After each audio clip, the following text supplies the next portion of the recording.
بسم اللہ الرحمن الرحیم. In the name of Allah, the Beneficent, the Merciful. الحمد لله رب العالمين والصلاة والسلام على سيد الأنبياء والمرسلين وعلى آله وأصحابه أجمعين، أما بعد، فقد قال الله تبارك وتعالى في القرآن المجيد والفرقان الحميد: أعوذ بالله من الشيطان الرجيم، بسم الله الرحمن الرحيم. يا أيها الذين آمنوا إن تطيعوا الذين كفروا يردوكم على أعقابكم فتنقلبوا خاسرين، بل الله مولاكم وهو خير الناصرين. سنلقي في قلوب الذين كفروا الرعب بما أشركوا بالله ما لم ينزل به سلطانا ومأواهم النار وبئس مثوى الظالمين. صدق الله العظيم. محترم حضرات، جو آیتیں آپ کے سامنے تلاوت کی گئی، ان آیتوں کا ترجمہ معنی یہ ہے، اللہ تعالیٰ فرماتے ہیں: یا ایھا الذین آمنوا، اے ایمان والو، ان تطیعوا الذین کفروا، اگر تم کافروں کی بات مانو گے، یردوکم علی اعقابکم، وہ تم کو تمہارے الٹے پاؤں پھرا دیں گے، فتنقلبوا خاسرین، پھر تم لوگ نقصان اٹھانے والے ہو جاؤ گے. بل اللہ مولاکم، بلکہ اللہ تمہارا کام بنانے والا ہے، مددگار ہے. وہو خیر الناصرین، اور اللہ بہترین مدد کرنے والا ہے. محترم بزرگ اور دوستو، چند آیتوں سے اللہ تبارک و تعالی اسلام کی جو دوسری جنگ تھی، جنگ احد، اسی سلسلے میں کئی آیتوں میں اللہ تعالی مختلف عناوین سے، مختلف انداز سے ہم مسلمانوں کو نصیحتیں کر رہا ہے، ہمیں سبق دے رہا ہے. جیسا کہ پہلے بھی میں نے بتلایا کہ اللہ کے نبی صلی اللہ علیہ وسلم نے غزوہ احد میں جنگ کے میدان کا نقشہ اس طرح بنایا کہ اپنی پیٹھ کے پیچھے احد پہاڑ کو کر لیا، اور درمیان میں مسلمان تھے، اور مسلمانوں کے سامنے کافر تھے، مشرک تھے. اور اللہ کے نبی صلی اللہ علیہ وسلم نے پہاڑ کے اوپر 50 تیر پھینکنے والے ماہر صحابہ کرام کو ٹھہرایا اور ان کو حکم دیا کہ جب تک میں تمہیں نہ کہوں تم وہاں سے مت ہٹو. اب اس کے بعد جنگ شروع ہوئی. اللہ تعالیٰ نے شروع میں مسلمانوں کو کامیابی عطا فرمائی، جبکہ مسلمان صرف 700 تھے، اور مسلمانوں 700 کے مقابلے میں کافر اور مشرک 3000 تھے.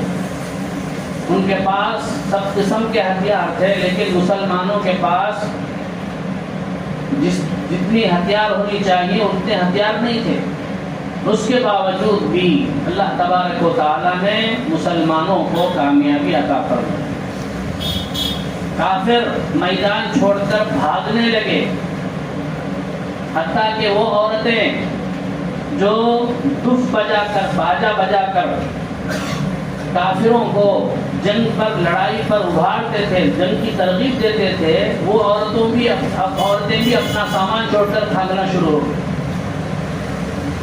اسی وقت میں حضرت حمزہ سید الشہداء رضی اللہ تعالیٰ عنہ جو ہمارے نبی صلی اللہ علیہ وسلم کے چچا ہیں، وہ بھی کافروں کے نرغے میں گھس گئے، اپنے دونوں ہاتھوں سے تلواریں لے کر ان کو کاٹتے ہوئے جانے لگے۔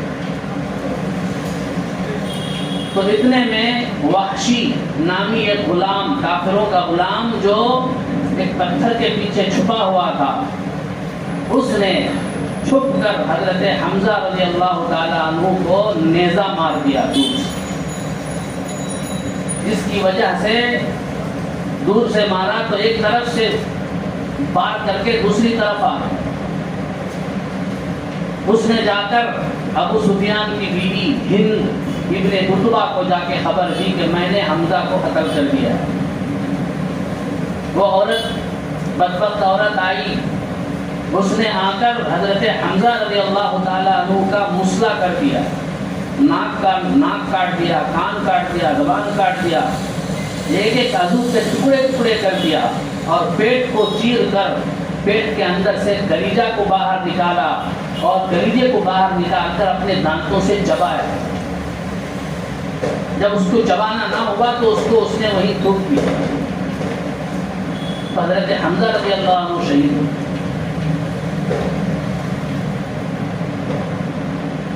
اب اس کے بعد بہرحال شہادت کے بعد جب کافر بھاگنا شروع ہو گئے تو وہ بچہ صحابی جو پہاڑی پر تھے انہوں نے دیکھا تو اب تو جنگ ختم ہو گئی، اب ہمیں یہاں کیا کام ہے، وہ اتر کر آ گئے۔ یہ ایک بھول ہو گئی صحابہ کرام سے، جس کی وجہ سے جیتی ہوئی جنگ جو ہے ہار میں بدل گئی۔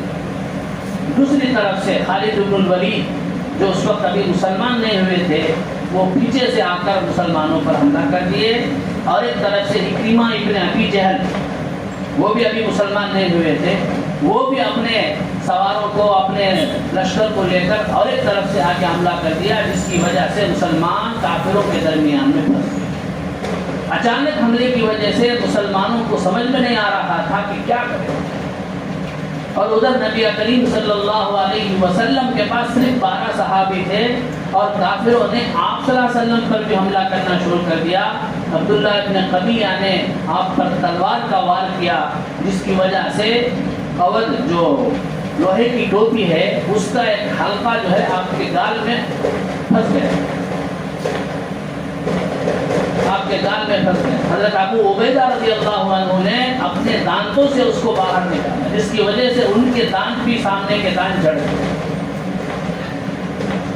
تو اللہ کے نبی صلی اللہ علیہ وسلم بے ہوش ہو کے گر گئے ایک گڑھے میں، اور مصعب ابن عمیر رضی اللہ عنہ جو کہ رسول مسلمانوں کے طرف سے علم بردار تھے، مسلمانوں کا جھنڈا ہاتھ میں لیے ہوئے تھے، ان کو بھی اس عبداللہ ابن قبیعہ نے قتل کر دیا، کیونکہ وہ نبی صلی اللہ علیہ وسلم کے مشابہ تھے، ان کا چہرہ نبی صلی اللہ علیہ وسلم کے جیسا چہرہ تھا، اس لیے عبداللہ ابن قبیعہ نے کھڑے ہو کر اعلان کر دیا، قد قتلت محمد، میں نے محمد کو قتل کر دیا۔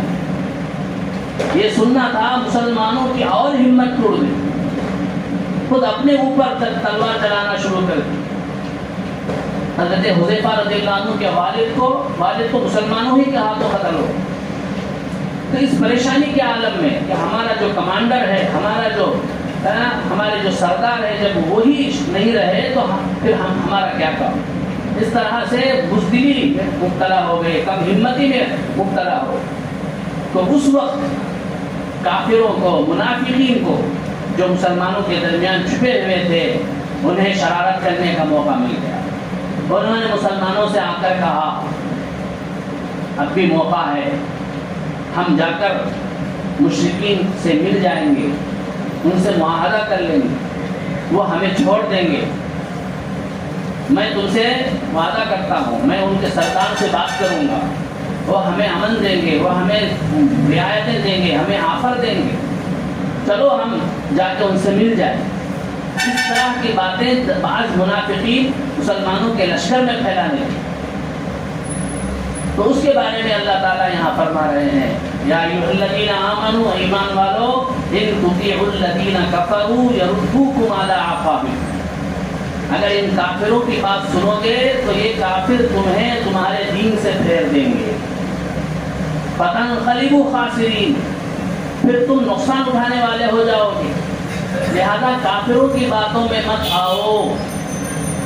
ایسی مصیبتوں کے موقع پر، ایسی پریشانیوں کے موقع پر یہ ایمان کے ڈاکے ڈالنے والے، ایمان پر ڈاکے ڈالنے والے، ہمارے دین پر ڈاکے ڈالنے والے موقع تلاش کرتے ہیں اور آ کر بھولے بھالے مسلمانوں کو بہکاتے ہیں اور انہیں لالچ دلاتے ہیں، تم ہمارے مذہب میں آ جاؤ، ہم تمہیں یہ آفر دیں گے، ہم تمہیں یہ رعایت دیں گے، ہم تمہیں یہ سہولت دیں گے۔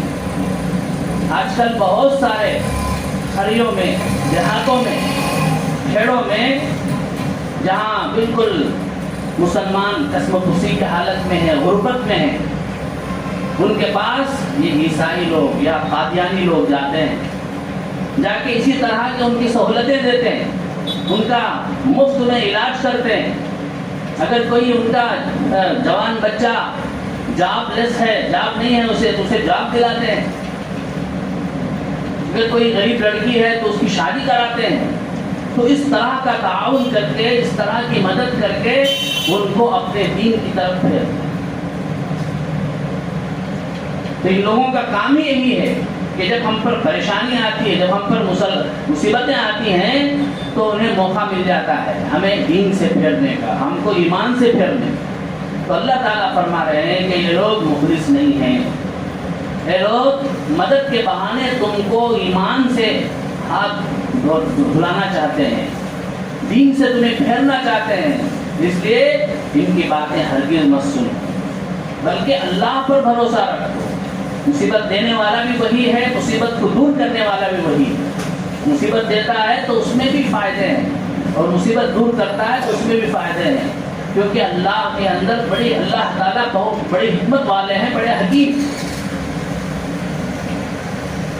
اب اس کے بعد جو ہے، جیسا کہ میں نے کہا کہ جیتی ہوئی جنگ جو ہے ہار میں بدل گئی۔ آخرکار اللہ کے نبی صلی اللہ علیہ وسلم اٹھے اور سارے صحابہ کو بلایا کہ اے اللہ کے بندو ادھر آؤ، میں یہاں ہوں۔ ان کی آواز مسلمانوں تک نہیں پہنچی۔ وہ ابن کعب رضی اللہ تعالیٰ عنہ اونچی آواز والے تھے، اس زمانے کی طرح مائک وغیرہ نہیں تھا، اونچی آواز والے تھے۔ وہ اونچائی پر کھڑے ہو کر صحابہ کو آواز دینے لگے کہ میں نے نبی صلی اللہ علیہ وسلم کو اپنی آنکھوں سے دیکھا ہے، نبی کریم صلی اللہ علیہ وسلم زندہ ہیں، باحیات ہیں، تمہیں ڈرنے کی ضرورت ہے۔ اس خبر کو سنتے ہی مسلمانوں میں جان آئی، پھر وہ اکٹھے ہو کے پھر کافروں کا مقابلہ کیا، تو پھر کافر جو ہے میدان چھوڑ کر چلے گئے۔ جنگ کے ختم پر دیکھا گیا تو 70 صحابہ شہید ہو گئے، اس میں زیادہ تر انصاری صحابہ تھے، اور بہت سارے صحابہ کی لاش ٹکڑے ٹکڑے ہو کے گری ہوئی تھی۔ حضرت حمزہ رضی اللہ تعالیٰ عنہ کے بارے میں جیسا کہ میں نے کہا کہ ان کی لاش کو ٹکڑے ٹکڑے کر دی گئی تھی، ان کا کلیجہ جو ہے چبا کر ٹکڑا کر کے زمین پر پھینک دیا گیا۔ نبی کریم صلی اللہ علیہ وسلم سے دیکھنا نہیں ہوا۔ حضرت حمزہ رضی اللہ تعالیٰ عنہ کی بہن حضرت صفیہ رضی اللہ عنہ، جو کہ نبی کریم صلی اللہ علیہ وسلم کی پھوپھو ہے، اور حضرت زبیر بن العوام رضی اللہ تعالیٰ عنہ کی امی ہے، والدہ ہیں، جب وہ دیکھنے کے لیے آئی تو نبی کریم صلی اللہ علیہ وسلم نے حضرت زبیر سے کہا کہ تم اپنی والدہ کو روکو، ان سے صبر نہیں ہو سکے گا، وہ اپنے بھائی کی لاش کو دیکھ کے صبر نہیں کر پائیں گی، ان کو دیکھنے سے روکو۔ تو حضرت صفیہ نے کہا اے اللہ کے نبی صلی اللہ علیہ وسلم، مجھے معلوم ہے کہ میرے بھائی کی لاش کو مسلح کر دیا گیا ہے، ان کی کان کو کاٹ دیا گیا، ناک کاٹ دیا گیا، زبان کاٹ دی گئی، کلیجہ چبایا گیا، مجھے معلوم ہے، میں صبر کروں گی، ان کے لیے دعائے مغفرت کروں گی۔ چنانچہ گئے اور دیکھ کر ان کی آنکھوں سے آنسو آ گئے، اور انہوں نے انا للہ و انا الیہ راجعون۔ اسی جنگ میں حضرت مصعب بن عمیر رضی اللہ تعالیٰ عنہ، جو مسلمانوں کی طرف سے جھنڈا اٹھائے ہوئے تھے، انہوں نے نبی کریم صلی اللہ علیہ وسلم کو بچاتے ہوئے قتل ہو گئے، وہ شہید ہو گئے۔ ان کے بارے میں آتا ہے کہ جب ان کو دفنانے کے لیے چادر تلاش کی گئی تو چادر اتنی کم تھی کہ سر کو چھپاتے تو پاؤں کھل جاتا تھا، پاؤں کو چھپاتے تو سر کھل جاتا تھا۔ آخرکار نبی کریم صلی اللہ علیہ وسلم نے کہا کہ سر کو چھپا دو اور پاؤں کی طرف گھاس ڈال دو۔ ان کی بیوی اہلیہ ان کو وہ دوڑتی ہوئی آئی تو کسی نے کہا کہ تمہارے ابا کا انتقال ہو گیا، تو انہوں نے انا للہ و انا الیہ راجعون پڑھا۔ پھر اور ایک نے خبر دی کہ تمہارے بھائی کا انتقال ہو گیا ہے، تو انہوں نے انا للہ پڑھا۔ پھر ان کو بتلایا گیا کہ تمہارے شوہر حضرت مصعب بن عمیر بھی شہید ہو گئے۔ یہ سننا تھا، ان کی آنکھوں سے آنسو جو ہے گرنے لگے اور انتہائی غم زدہ ہو گئے۔ تو نبی کریم صلی اللہ علیہ وسلم نے فرمایا کہ بیویوں کے اندر شوہروں کی محبت ہوتی ہے۔ تو بہرحال اب جو بھی شہید ہو گئے تھے ان کو ایک جگہ لا کر اکٹھا کیا گیا، بغیر جنازے کی نماز پڑھے ہوئے ان کو دفن کیا گیا، بغیر غسل کیے ہوئے ان کو دفن کیا گیا۔ اب اللہ کے نبی صلی اللہ علیہ وسلم نے حضرت علی رضی اللہ عنہ کو کہا کہیں یہ کافر جاتے جاتے مدینے پر حملہ نہ کر دیں۔ دیکھو اگر وہ اونٹ پر کجاوا کس کر سوار ہو کر جا رہے ہیں تو مطلب یہ ہے کہ وہ مکہ جا رہے ہیں، اگر وہ اونٹ پر سوار نہیں گھوڑے پر سوار ہیں تو مطلب یہ ہے کہ وہ مدینہ جا رہے ہیں۔ اس لیے ہمیں یہ جاننا چاہیے، ورنہ جا کے مدینے پر حملہ کر دیں، کیونکہ مدینے کے باہر جنگ ہوئی تھی، اس لیے آپ صلی اللہ علیہ وسلم کو مدینے کی فکر تھی۔ حضرت علی رضی اللہ عنہ نے فوراً آ کر کہا کہ یہ لوگ کجاوا کس کر اونٹ پر جا رہے ہیں۔ تو اللہ کے نبی نے کہا تب تو وہ مکے کو روانہ ہو چکے ہیں۔ جاتے جاتے ابو سفیان جو کافروں کے لشکر کا سردار تھا اس وقت، وہ بھی بعد میں چل کے مسلمان ہو گئے، اس نے پوچھا افی القوم محمد، کیا تمہارے درمیان محمد موجود ہے؟ تو اللہ کے نبی نے صحابہ سے کہا کہ جواب مت۔ انہوں نے 3 مرتبہ پوچھا کیا محمد موجود ہے؟ تو آپ نے کہا کہ جواب مت۔ پھر اس نے دوسرا سوال کیا افی القوم ابن ابی قحافہ، کیا تمہارے درمیان ابو بکر صدیق موجود ہے؟ ابن ابی قحافہ یعنی ابو بکر صدیق موجود ہے؟ تو تب بھی آپ نے منع کر دیا کہ جواب مت۔ اس نے 3 مرتبہ سوال کیا، کسی نے کوئی جواب نہیں دیا۔ پھر اس نے پوچھا ابو سفیان نے کیا افی القوم ابن عمر افی القوم ابن الخطاب، کیا تمہارے درمیان عمر ابن الخطاب موجود ہے؟ تو نبی صلی اللہ علیہ وسلم کے حکم سے ان کا جواب نہیں دیا۔ تو اس پر ابو سفیان نے خوش ہو کر اپنے ساتھیوں سے کہا خوش ہو جاؤ، ہم نے ان تمام کو قتل کر دیا ہے۔ تو حضرت عمر رضی اللہ عنہ سے نہیں رہا گیا، برداشت کیے ہوئے لیکن برداشت نہیں کر پائے۔ فوراً انہوں نے کہا اے اللہ کے دشمن، جن کا تو نے نام لیا ہے سب زندہ ہیں، تو ان سب کے ہاتھوں تمہاری رسوائی ہو۔ اس کے بعد ابو سفیان نے کہا اعلو حبل، حبل جو ہے ان کے بت کا نام ہے، اعلو حبل کا معنی ہے حبل کی جے ہو، حبل کی جے ہو۔ تو اللہ کے نبی صلی اللہ علیہ وسلم نے مسلمانوں کو کہا کہ تم ان کے اس آواز کا اس کا جواب دو، کہو اللہ اعلی و اجل، اللہ اعلی و اجل، اللہ سب سے بلند ہے، سب سے بڑا ہے، سب سے زیادہ عظمت والا ہے۔ پھر اس کے بعد ابو سفیان نے کہا لنا عزا ولا عزا لکم، عزا بھی ایک بت کا نام ہے۔ ابو سفیان نے کہا کہ ہمارے پاس عزا نامی بت ہے، تمہارے پاس عزا نامی بت نہیں ہے۔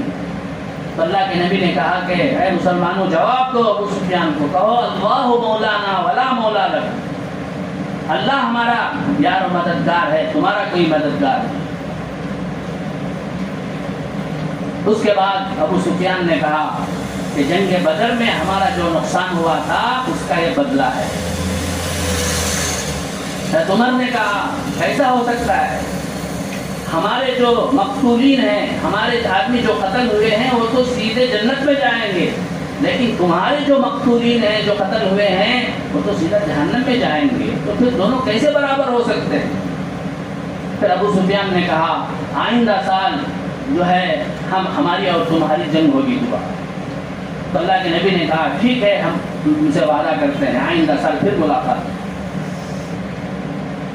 تو جاتے جاتے تھوڑی دور جانے کے بعد کافروں کو افسوس ہوا، مسلمان تو دم توڑ چکے تھے، ان کے بڑے بڑے سردار مارے گئے تھے، مغلوب ہو گئے تھے، ہم نے کیا حماقت کی, کیا بے وقوفی کی. اچھا موقع تھا مسلمانوں کو جڑ سے اکھاڑ پھینکنے کا, ہم نے موقع گنوا دیا. اگر ہم مکہ جائیں گے, پوچھیں گے کہ جنگ جیتے ہیں کہ نہیں, ہم کیا کہیں گے؟ ہم جیت کر بھی نہ جیتنے کے مانیں گے, کیونکہ ہمارے پاس مال غنیمت بھی نہیں ہے, ہمارے پاس قیدی بھی نہیں ہے. کیا جواب دیں گے؟ جا افسوس کرنے لگے, اور انہوں نے ارادہ کیا کہ دوبارہ آ کر حملہ کریں مسلمانوں پر. تو اللہ کے نبی صلی اللہ علیہ وسلم کو معلوم ہو گیا کہ ان کا یہ ارادہ ہے. تو فوراً اللہ کے نبی نے صحابہ میں اعلان کیا, جو جو جنگ احد میں شریک ہیں وہی ہمارے ساتھ آئیں گے, دوسرا کوئی نہیں آئے گا. چنانچہ چند صحابہ کو لے کر حمراء الاسد نامی مقام پر پہنچے اور وہاں جا کے پڑاؤ ڈالی. معبد خزائی ایک مسافر تھا, وہ وہاں سے جا رہا تھا مکے کو. تو جاتے جاتے وہ کافروں کے پاس سے بھی گزرا, دیکھا کہ کافر دوبارہ واپس ہونے کے لیے تیار ہے, حملہ کرنے کے لیے. تو اس نے جا کر کہا کہ اب تم جا کے کیا کرو گے؟ مسلمان تو تم پر حملہ کرنے کے لیے, تمہارا جواب دینے کے لیے پہلے ہی سے آ کر پڑے ہوئے ہیں, تم جاؤ گے تو تمہاری خیریت نہیں. اس کے بولنے کی وجہ سے ان کے اندر خوف پیدا ہو گیا, ان کے اندر ڈر پیدا ہو گیا, اور وہیں سے بھاگ گئے مکے. آپ صلی اللہ علیہ وسلم چند دن انتظار کرتے رہے, اس کے بعد مدینے کو واپس آئے. تو اللہ تعالیٰ اسی کی طرف اشارہ کر رہا ہے, سنلقی فی قلوب الذین کفروا الرعب بما اشرکوا باللہ ما لم ينزل به سلطانا. ہم کافروں کے دلوں میں رعب ڈال دیں گے اس وجہ سے کہ انہوں نے اللہ کے ساتھ ایسی چیزوں کو شریک کیا جس پر اللہ نے کوئی دلیل نہیں اتاری. جن بتوں کو اللہ کے ساتھ یہ شریک کرتے ہیں, اللہ کے ساتھ شریک ہونے پر کوئی دلیل نہیں, کوئی ثبوت نہیں. وَمَأْوَاهُمُ النَّارُ, ان کا ٹھکانہ جہنم ہے. وَبِئْسَ مَثْوَى الظَّالِمِينَ, ظالموں کا ٹھکانہ بہت ہی برا ہے. آگے اللہ فرماتے ہیں وَلَقَدْ صَدَقَكُمُ اللَّهُ وَعْدَهُ وَاسْتَحْسُونَهُمْ بِإِذْنِهِ, یقیناً اللہ نے تم سے اپنے وعدات کو سچا کر دکھایا جبکہ تم کافروں کو اللہ کے حکم سے قتل کر رہے تھے. اصل میں جنگ ہو جانے کے بعد جو منافقین تھے, منافقین کسے کہتے ہیں؟ ظاہر میں مومن لیکن دل میں کافر, ایسے مسلمانوں میں چھپے ہوئے. آج بھی ایسے بہت سے لوگ ہیں ہمارے مسلمانوں, نام تو مسلمان رہے گا لیکن ان کا سارا کام جو ہے کافروں کے ساتھ. نام مسلمان, ہمیں سمجھنا یہ مسلمان جا کے ایسا کرتا نہ ہو. تو اس وقت جو مسلمانوں کی مسلم دشمن پارٹی ہے, اس میں بھی بہت سارے نام کے مسلمان ہیں, ہمیں دھوکہ کھا جانا.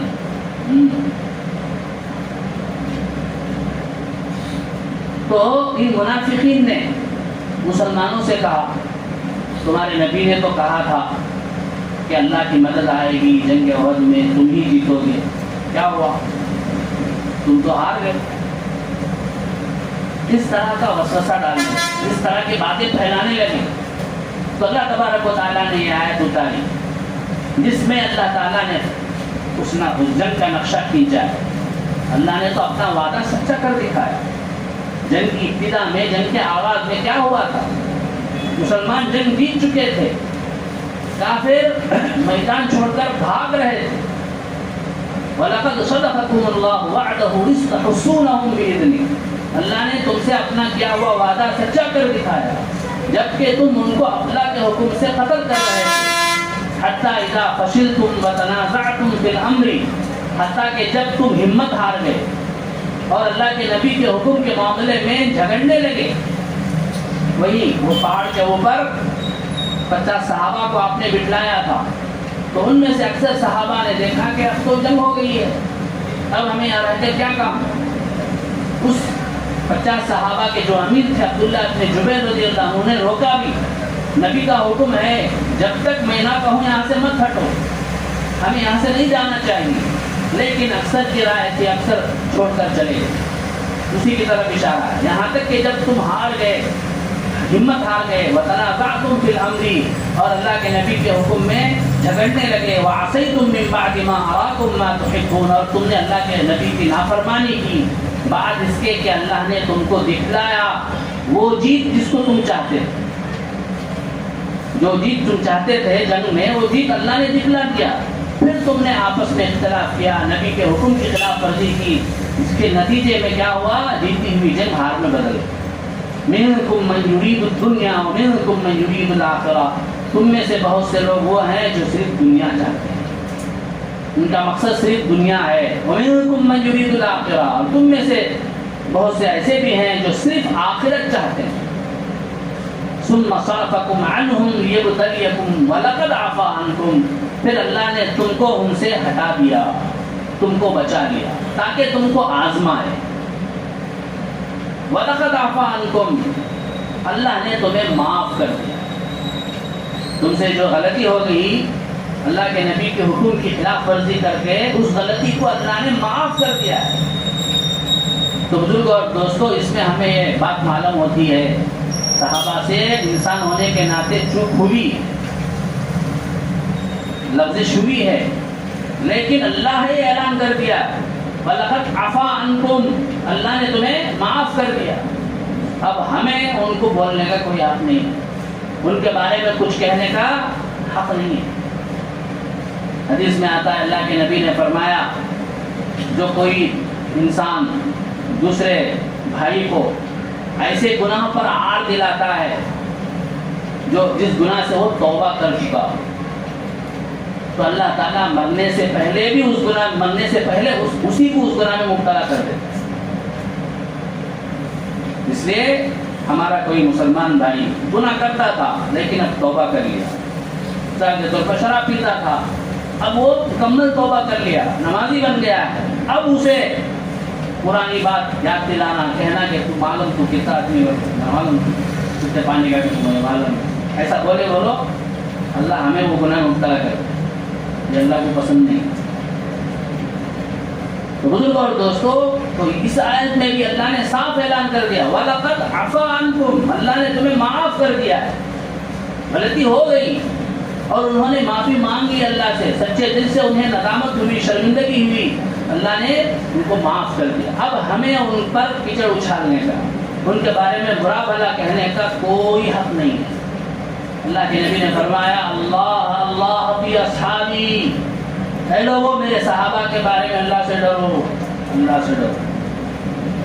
فمن احبہم فبحبی احبہم, جمعہ میں خطبے میں پڑھتے, جو بھی ان سے محبت کرتا ہے میری محبت کی وجہ سے ان سے محبت کرتا ہے. ومن ابغضہم فببغضی ابغضہم, اور جو ان سے بغض رکھتا ہے, نفرت کرتا ہے, وہ گویا میرے سے نفرت کرتا ہے. تو اس لیے بزرگ اور دوستو, صحابہ کے بارے میں ہمیں کوئی بات بولنے کا, زبان کھولنے کا بالکل حق نہیں. صحابہ کے درمیان بعد میں چل کر جنگیں ہوئی, اس کو رکھ کر بھی ہمیں کچھ نہیں بول سکتے. خود صحابہ میں ایک صحابی اور دوسرے صحابی میں لڑائی ہوئی, جنگ ہوئی, حضرت علی رضی اللہ عنہ, حضرت معاویہ رضی اللہ عنہ, حضرت عائشہ, جنگ ہوئی ہے. اب اس کے بارے میں ہمیں یہ کہنا ہے کہ وہ اللہ کے حوالے, ہمیں ان کے بارے میں کچھ بولنے کا حق نہیں. علامہ ابن تیمیہ فرماتے ہیں کہ یہ جو جتنی بھی روایتیں ہمیں واقعات ملتے ہیں, یا تو وہ من گھڑت ہیں, جو اسلام کے دشمن ہیں انہوں نے صحابہ کو بدنام کرنے کے لیے گھڑا بنایا ہے وہ واقعات, اس کی کوئی حقیقت نہیں. یا اگر صحیح بھی ہے تو اس میں ان سے اجتہادی غلطی ہوئی ہے. اجتہادی غلطی بولے تو سمجھنے میں, سوچنے میں ہوتی غلطی. اجتہادی غلطی پر پکڑ نہیں ہے, اجتہادی غلطی پر بلکہ ثواب ہے. اس لیے بزرگوں اور دوستو, صحابہ کے بارے میں ہمیں کوئی بالکل بولنے کا حق نہیں. ہم اہل سنت والجماعت کا عقیدہ ہے کہ الصحابۃ کلھم عدول, صحابہ سب کے سب دیانت دار ہیں, امانت دار ہیں, پاک و پوتر ہیں. انسان ہونے کے ناطے ان سے غلطیاں ہوئی, گناہ ہوئے, لیکن انہوں نے سچے دل سے توبہ کر لیا, اپنے آپ کو معاف کرا لیا. لہذا کسی صحابی کے بارے میں کوئی ادھر ادھر کے واقعات سنیں تو ہمیں ہرگز ان کے بارے میں بددل نہیں ہونا چاہیے, ان کے بارے میں عقیدے میں کمزوری پیدا نہیں کرنی چاہیے. ابھی چند دن پہلے ہمارے اونچے خاندان کے ایک مولانا سلمان ندوی صاحب, وہ بھی ایسی باتیں پھیلائیں صحابہ کے بارے میں. ہمارے بڑے بڑے اکابرین نے ان کو روکا ٹوکا. یہ کہنا جو ہے اہل سنت والجماعت کے مسلک کے خلاف. لہذا ایسے جو علماء ہیں ان کی باتوں میں نہیں آنا چاہیے, ان کے بیانات کو بھی نہیں سننا چاہیے. اگرچہ ان کے بیانات اچھے رہیں گے, دمدار رہیں گے, دھواں رہیں گے, لیکن ان پہ پڑھیں گے تو پھر ہم گمراہ ہو جائیں گے, غلط راستے پہ چلے جائیں گے. اس لیے بہت بچنے کی ضرورت ہے. بیان سننے کے بہانے سے ہم پتہ نہیں کیا کیا بیان سن لیتے. یوٹیوب کھولتے بیان ہی سنتے, ہمیں کس کے بیان سن لیتے. قادیانی جو کہ ہے ختم نبوت کا منکر ہے, اس کے بھی بہت سارے یوٹیوب پہ جو ہے بیانات ہیں. ایک ویب سائٹ ہے الفضل بول کے, اب ایک اس میں الاسلام بول کچھ ہے ان کا قادیانیوں کا. تو اس لیے کون سا تو بھی وہ جو ہے آن لائن میں گوگل میں سرچ کر کے پڑھ لیں گے تو بزرگوں اور دوستوں گمراہ ہو جائیں گے. جو بھی ہمارے اندر تھوڑی بہت دینداری ہے وہ بھی ختم ہو جائے. ایمان کو بچانے کی ضرورت ہے. اس لیے علماء سے, بزرگان دین سے ہمیں تعلق باقی رکھنا چاہیے. کوئی بھی ایسی بات سنے کرے تو ہمارے جو بزرگان دین ہیں, علماء دیوبند ہیں, انہی کی باتوں کو, بیانوں کو سننا چاہیے. اگر کسی کے بارے میں شک ہے تو علماء سے پوچھ کر جو ہے بیانات کو سننا چاہیے. اللہ تعالی ہمیں عمل کرنے کی توفیق عطا فرمائے, ایمان کی حفاظت کے ساتھ ہمارا خاتمہ نصیب فرمائے.